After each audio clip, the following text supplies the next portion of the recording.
Welcome back, Meerkats, for another chapter of Gangsta Granny right here on Surratt on YT. It's me, Surratt, aka Mr. Meerkat, and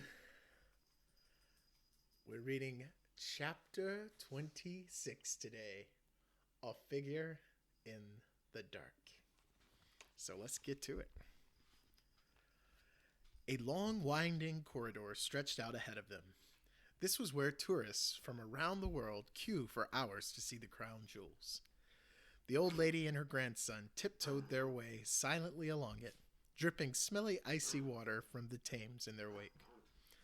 Finally, they turned a corner into the main room where all the jewels were kept.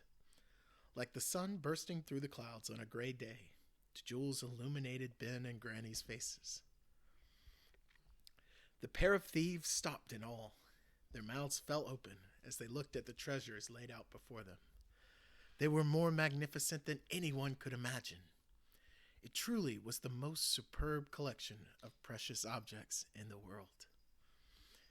Dear reader, not only were they beautiful and priceless, they symbolized hundreds of years of history. There were a number of royal crowns: St. Edward's crown, with which the new king or queen is crowned by the Archbishop of Canterbury during the coronation ceremony. It's made of gold and decorated with sapphires and topazes, proper bling.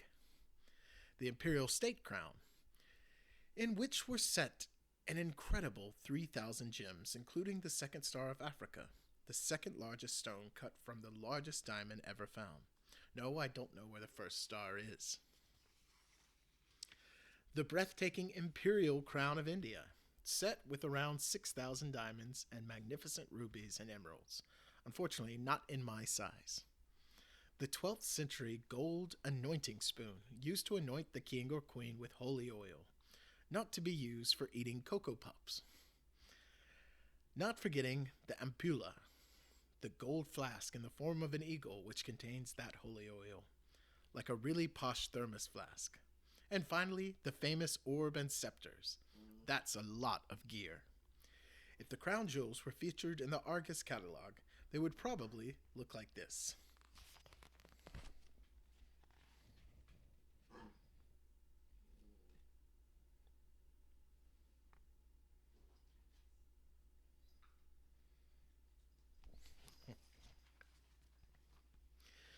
Granny took out the rolled-up supermarket carrier bag she kept in her handbag, ready to put the crown jewels in.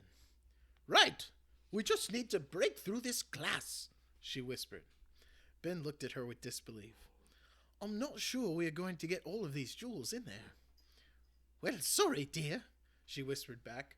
"You have to pay 5 pence for plastic bags at the shops these days, so I only bought one." The glass was inches thick, bulletproof. Ben had smuggled a few compound chemicals out of his science class and combined them to go kaboom if set alight. They stuck the chemicals to the glass with some blue tack. Then Granny attached one end of a ball of pink wool to the blue tack. Wool would be the perfect fuse. Then she produced some matches. They just needed to make sure they were far enough away from the explosion. Otherwise, they might be blown up too. "Right, Ben," whispered Granny. "Let's get as far away from the glass as we can." The pair retreated around a wall, unraveling the pink wool as they went. "Do you want to light the fuse?" said Granny. Ben nodded. He really wanted to, but his hands were trembling so much with excitement he didn't know if he could. Ben opened the matchbox. There were only 2 matches inside. He went to strike the first, but his hands were shaking so much that it broke in 2 when he did. "Oh dear," whispered Granny. "Have another go." Ben picked up the second match. He tried to strike it, but nothing happened. Some river water must have leaked out of the sleeve of his wetsuit. Now both the match and the matchbox were soaking wet. "No!" cried Ben in desperation. "Mom and Dad were right. I am useless. I can't even light a match." Granny put her arms around her grandson. As they cuddled, their wetsuits squeaked a little. "Don't talk like that, Ben. You are an amazing young man. You really are. Since we've been spending so much time together, I am 100 times happier than I could ever say. Really? Said Ben. Really? Replied Granny. And you are so very clever.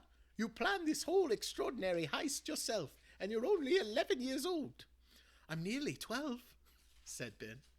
Granny chuckled. But you get my point, dear. How many other children your age could plan something as daring as this? But we aren't going to steal the crown jewels now, so it's all been a massive waste of time. It's not over yet, said Granny, as she pulled out a tin of cabbage soup from her handbag. We can always try some good old-fashioned brute force. Granny handed the tin to her grandson.